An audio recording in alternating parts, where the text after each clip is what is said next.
My name's Hannah Wow from Supplement Solutions, and today I'm here with Rebecca Spur from Virbac. So Rebecca, I've received the fecal egg count sample back from Nancy, and it says that she's got 300 eggs per gram result. Yeah. I've also had my Equicell tapeworm back, and that says that basically she does not need treating for tapeworm. Okay. So what would you recommend that I treat it with now? So we need to treat for roundworm, which we need to use an ivermectin-based wormer, Right. which I think we've delivered to you. Yeah, I've actually got one in my pocket. Here we go.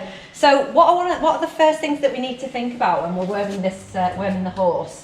So we weighed her earlier, Yeah. and we realised she was about 610, was it? So we need Yes. to swizzle the dial. Okay, so this particular wormer goes up to 700 kilos. So if I go to the 650 mark, Yeah. which is nearly a full syringe, isn't it? Yeah. And you just literally twist it. One thing you've got to do with this worm in particular is just make sure it locks in place. I actually gave a horse once upon a time a whole syringe by accident because I hadn't locked that in place. So make sure it's locked in place.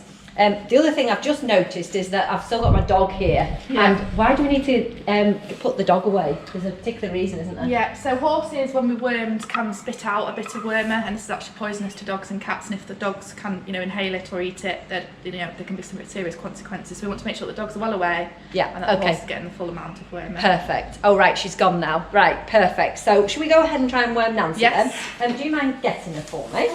So they're a bit awkward to do. I don't know if you've not wormed horses very often, but sometimes they're a bit awkward. It's always better to have somebody to help you. Yeah. If you haven't done it very much, get somebody that's experienced, because they can be really awkward. As you can see, I've got my hand at full stretch now.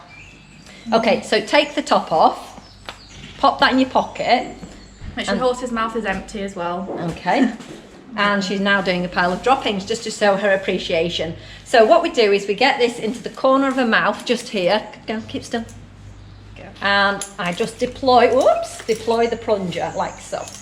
There we go. Just keep the head up for a short while, just to make sure that we don't lose any. Okay, I've actually done pretty well there. There's a little bit on her face there, so I'll wipe that off shortly.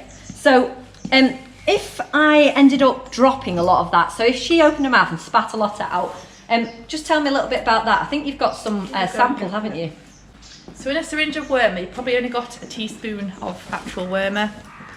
What, so that amount is all in that? Right, yeah. blimey. So if your horse spits any out, even if it's a tiny bit on the floor, it won't receive the full amount of wormer. Yeah. So you need to have a look at your options, what we can do. So if that happens to you, then what I suggest you do is give us a call and that we can discuss it. So the things to remember there are, if there's any on the floor, be careful, clean it up and don't let the dogs get it. And secondly, if it's a large amount like that, there's a possibility we may need to worm again. Thank you very much for your help, Rebecca. That's really great. No problem.